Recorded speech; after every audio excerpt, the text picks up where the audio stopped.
que tant que les Camerounais ne se lasseront pas d'être floués et méprisés, eh bien, rien n'y changera. Je précise, ce n'est pas moi qui le dis, ce sont les mauvaises langues. Alors, tout le monde le sait, depuis le 4 août 2016, les APE sont dans l'effectivité. Les APE, ce sont les accords de partenariat économique. Mais il faut bien préciser qu'à la base, c'était des accords qui devaient lier l'Union européenne et les ACP, Afrique, Caraïbes et Pacifique, sauf que depuis 2007, j'ai envie de dire 2008 et puis finalement, le 22 juillet 2014, le Cameroun a ratifié des accords individuels, c'est-à-dire que dans cette affaire, le Cameroun est maintenant lié avec l'Union européenne. D'un côté, un pays comme le nôtre, très sous-développé, tout ce que vous savez, récemment sorti du PPTE, qui est donc en relation commerciale avec le mastodonte qu'est l'Union européenne. Et la question, c'est comment on en est arrivé là. Dans cette affaire, tous ceux qui la suivent et qui sont quelque peu lucides ont dit c'est précipité. J'ai devant moi, Ernest Obama, un document intitulé « Plan d'adaptation et de modernisation de l'économie camerounaise face à la mondialisation ». Il date d'octobre 2013. Il a été réalisé par le ministère de l'économie, de la planification et de l'aménagement du territoire. C'est un document de 85 pages que beaucoup de Camerounais ne connaissent pas. Il y a là-dedans tout un diagnostic, et je parle sous le contrôle de M. Dieudonné Somba. Il y a là-dedans un diagnostic et du système productif camerounais et des finances publiques camerounaises et de la balance commerciale camerounaise. Ils arrivent eux-mêmes, fonctionnaires du MINUPAT, à la conclusion que le Cameroun ne doit pas maintenant rentrer dans les APE. Sauf que Paul Biya, un matin, a fait volte-face et a décidé de les ratifier. La question c'est pourquoi?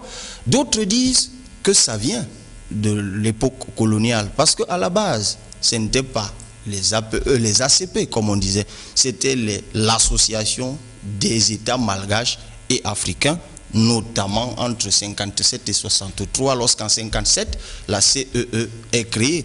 La décolonisation s'annonçant, les indépendances s'annonçant, et bien la France et autour d'elle d'autres pays européens ont pensé à perpétuer les liens coloniaux sous une nouvelle organisation juridique.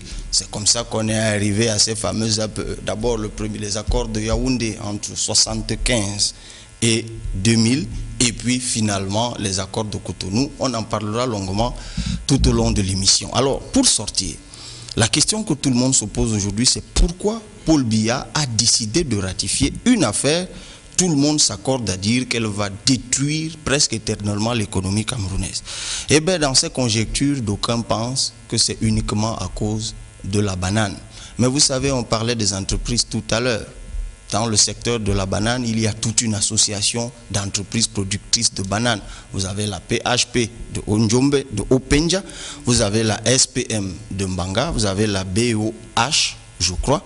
Voilà les entreprises les plus importantes entre les mains des étrangers qui ont, dit-on, obligé le président Biya à signer les APE.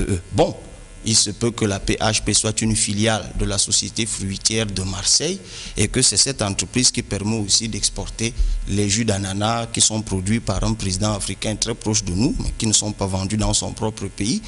Il semble que c'est à cause des intérêts personnels de quelques individus. Et puis il faut peut-être préciser que l'actuel ministre du Commerce, M. Mbarga Tangana, a pendant longtemps été le secrétaire général de la fameuse association des sociétés productrices de bananes fraîches au Cameroun. Alors, qu'est-ce qui se passe finalement? Est-ce que pour préserver des intérêts strictement personnels, les intérêts des amis, il a fallu contre toute attente prendre des engagements qui vont plonger des milliers de Camerounais, des millions de Camerounais dans une situation inextricable? Je n'ose pas penser que c'est cela. Je reste convaincu que le président Biya est un visionnaire et un vieux sage et que certainement dans les jours qui viennent, il nous dira exactement quel est l'objectif qu'il a attaché à cette affaire. En attendant, voyons tout cela au clair et nul doute, Ernest Obama, que les brillants panélistes que tu as appelés tout autour de moi, parce que je dois reconnaître que sur la question, je suis le moins connaisseur, au bout d'une heure, ils nous auront dit, et surtout aux milliers de téléspectateurs, de quoi ça retourne exactement. Et pour la chronique, je vous dis à dimanche prochain.